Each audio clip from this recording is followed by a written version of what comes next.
네, 오늘커의 당잠사입니다. 당신이 잠든 사이 전해진 소식들 확인해 보시죠. 자, 간밤 미증시 정말 볼 것 없는 흐름을 보였습니다. 방향성을 찾지 못하는 흐름이 장중 내내 이어졌죠. 어제도 좀 말씀드렸다시피 이제 분기에 딱 놓여 있습니다. 장기 추세선과 맞닿아 있는 그 반등세의 그 기로인데요. 베어마켓 랠리인가 강세장의 전환인가 그 기로에서 계속 매크로 상황들 체크해 보셔야겠습니다. 일단은 뭐 3대 지수 모두 플러스 마감에 성공을 했습니다만 의미가 있다라고 이야기하기 민망할 정도의 상승폭이긴 합니다. 나스닥과 S&P 500 지수 0.2%가량의 상승권, 다우 지수는 거의 보합 근처에서 마무리가 됐습니다. 히트맵 보시면 정말 에너지와 반도체 빼면 볼 게 없었다라는 것을 느끼실 수 있겠습니다. 에너지 섹터 강한 상승세 시원했고요. 반도체 섹터 좋았습니다. 이쪽에서 호실적이 여러 좀 감지가 되고 있습니다. 살펴보도록 할 텐데요. 여러 가지 이슈가 좀 맞물려 있는 상황입니다. 반도체 먼저 보시면 시스코 시스템즈라는 통신 장비 기업인데 네트워크 장비단의 매출이 좋았습니다. 4분기 매출 상승을 했고 가이던스도 낙관적으로 제시를 했습니다. 앞으로의 매출도 좋아질 것이라는 내용이 담겨져 있습니다. 그 근거로는 중국이었는데요. 중국이 코로나19로부터 회복을 하자 공급망이 완화되고 있다는 부분에 주목을 했습니다. 이 영향으로 장중에 필라델피아 반도체를 필두로 해서 여러 가지 안에 속해 있는 기업들을 끌어올리는 역할 시스코 시스템즈가 했는데요. 또 한 가지 포인트, 오늘 우리 시장 5G 통신 장비주의 반응이 어떨지도 살펴보시면 되겠습니다. 그리고 지금 장마치고 시간 외 거래에서 상승하고 있는 어플라이드 머티리얼즈 눈에 띕니다. 시간 외 거래에서 2%가량 추가 상승세를 시현하고 있는데요. 호실적을 같이 발표했습니다. 반도체 장비단에 의미 있는 기업이라고 보시면 되겠는데요. 이번에 발표한 실적도 기대치를 웃돌았고 가이던스는 연간 가이던스까지는 아닙니다만 다음 분기 가이던스 상향 조정을 했습니다. 오늘 우리 시장에서 반도체 기대해 볼 수 있을까요? 사실 이런 반도체 기업들의 상승세가 나오면 우리 시장 코스피도 상승 출발을 하기 마련인데 이날은 그 달러의 강세로 인해서 약세 출발이 예상이 되고 있습니다. 그 부분은 잠시 후에 따로 체크를 해보겠습니다. 미증시 안에서 테마성 움직임, 태양광 빛나는 상승세를 시연해서 체크해보고자 합니다.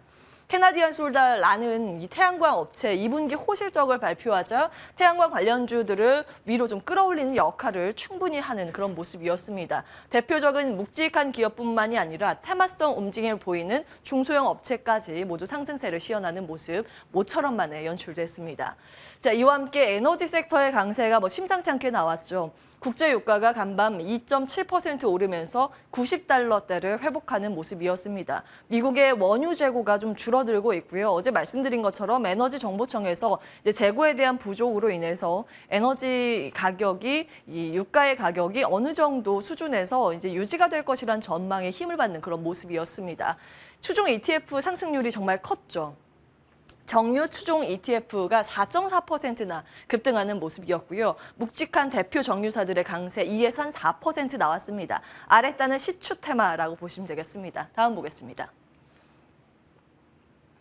네, 이날 달러에 영향을 주고 또 유가 상승에 영향을 준 것이 또 한 가지 포인트, 경제 지표였습니다.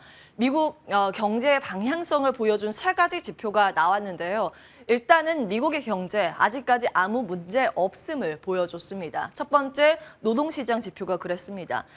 주간 단위로 이 지표는 발표가 되는데요. 지난주 데이터가 발표됐습니다. 신규 실업 수당 청구 건수인데 예상보다 밑돈 수치, 그러니까 실업이 돼서 그 보험금을 타려고 하는 사람이 줄어들고 있다는 것이죠. 그만큼 노동시장 탄탄하다는 것을 확인시켜줬고요.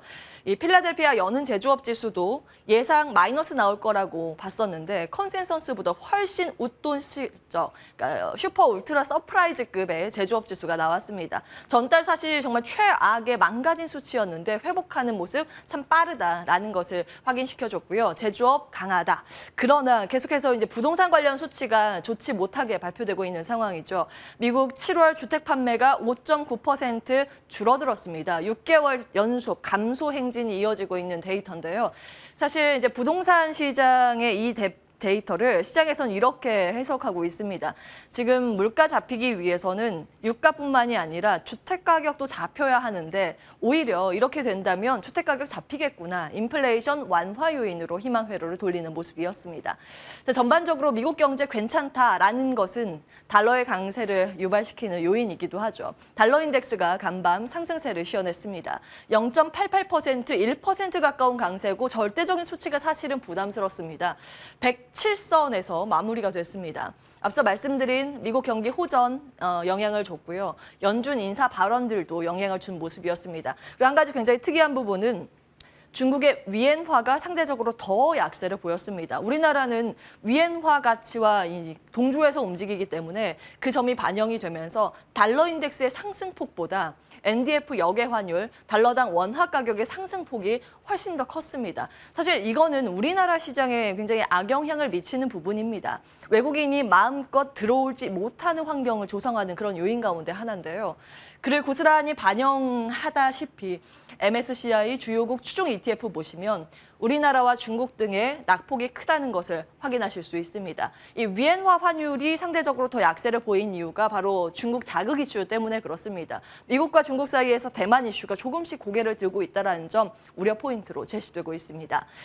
우리 코스피의 출발단에 영향을 주는 쪽은 사실은 선물 쪽이죠. 그래서 선물 지수 같이 체크를 해봤는데요. 마이너스 0.65% 잡혔습니다.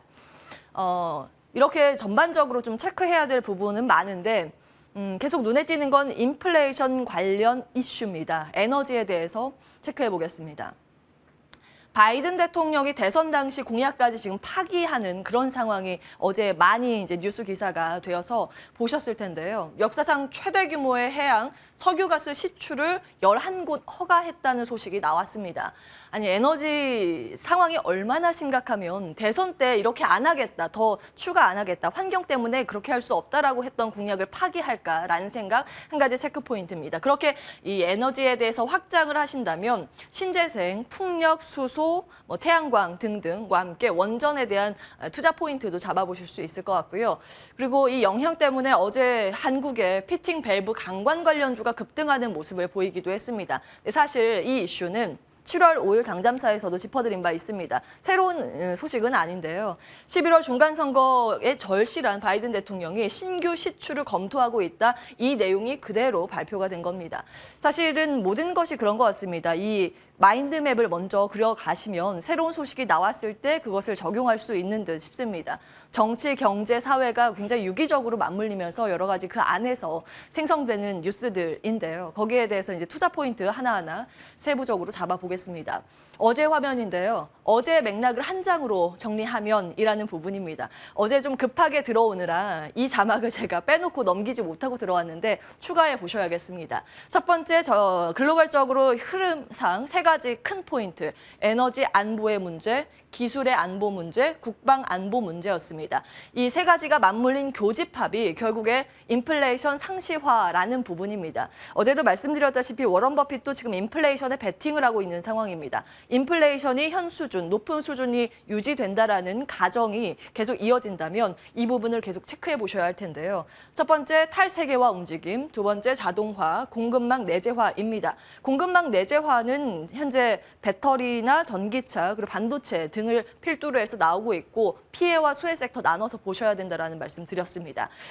최근 들어서 이제 자동화 쪽에 주목이 많이 받고 있는 모습이죠. 로봇이 여기에 포함이 되는데요. 다음 화면으로 정리를 해보도록 하겠습니다. 5월 31일 당잠사 화면입니다. 팬데믹이 쏘아올린 미국의 제조 공장 로봇화 내용 그때 말씀을 드렸는데 의미 있는 수치가 드디어 로봇 쪽에서 잡히기 시작했다라는 부분 5월에 체크해드린 바 있습니다. 사실은 그동안 로봇은 일종의 테마성 움직임, 실적이 잡히지 않고 꿈만 가지고 움직이는 그런 기업이라고 인식됐었는데 그게 이제 바뀌고 있다는 점 말씀을 드렸죠. 1분기에 로봇 주문액이 미국에서 1조 원으로 역대 최대를 기록했다는 부분입니다. 시대의 흐름과 또 맞물려 있는데요. 이 로봇의 가격은 이렇게 아래로 계속 우하향 곡선을 그려가고 있는 상황입니다. 로봇의 가격은 계속 떨어지고 있는 상황에서 임금의 상승률은 나날이 부담이 되고 있는 모습입니다. 기업 입장에서는 로봇에 눈을 돌릴 수밖에 없는 그런 구조가 이어지고 있는 상황입니다. 우리나라도 관련 이슈가 굉장히 많은데요. 특히 현대차 그룹에서 정말 로봇에 진심인 모습을 보이고 있죠. 미국의 이 보스턴 다이내믹스와 함께 합작 연구소를 세우겠다라는 그런 발표가 있었습니다. 그동안 로봇 인수를 하면서 여러 가지 로봇의 정말 진심인 모습을 보였습니다. 공격적인 투자가 이쪽에서 나오고 있는데요. 두 가지 포인트 보셔야겠습니다. 로봇 시장의 개화. 이제 로봇 시장을 우리나라에서도 어떻게 좀 찾아가야 할 것인가. 이 한 가지 포인트와 함께 사실 현대차 그룹은 순환 출자 구조를 끊어야 하는 지금 과제가 남겨져 있습니다. 현대차 그룹에서 지금 지난 2020년 12월에 보스턴 다이내믹스를 1조 원 넘는 금액을 투자해서 지분을 인수한 바 있죠. 괜히 인수를 했을까요? 미국 나스닥 지수, 나스닥 시장에 IPO를 지금 준비하고 있다는 부분입니다. IPO를 해서 막대한 자금이 생기면 혹시 이 순환 출자 구조를 끊는 데 사용할 수 있다는 포인트도 한 가지 큰 그림으로 관전 포인트로 보시면 되겠습니다. 로봇을 먼저 봤고요. 다음으로 조금 더 관련해서 이제 정리가 된 부분이 레포트가 눈에 띄어서 마지막으로 정리하고자 합니다. 에너지 전환과 관련된 부분, 키워드를 잘 정리를 해놨더라고요. 수방관, 순태풍이라는 수소방관, 관이음새, 순환경제, 태양광, 풍력입니다. 관련 기업들 이제 하이투자증권에서 탑픽으로 꼽고 있는 것들 정리를 해봤고요. 최근 들어서 이제 주가의 반응을 보이고 있고 신고가 영역을 노크를 계속 하고 있는 쪽이 관이음새입니다. LNG 선박이나 이제 원전에 들어가는 관이음새를 만드는 기업인데 사실 이쪽이 마진이 정말 좋지 않습니다. 그래서 전 세계적으로 다 백기 들고 나갔고 살아남은 기업이 한 4곳 정도밖에 되지 않는데 그중에 절반 정도가 우리나라 기업입니다. 사실 아직까지 마진이 그렇게 크지는 않다고는 전해지는데 이 구조가 변화하면서 이들 기업이 얼만큼 좀 수익을 창출할 수 있는지 여부도 하나의 관전 포인트가 될 듯 싶습니다. 운앵커의 당잠사였습니다.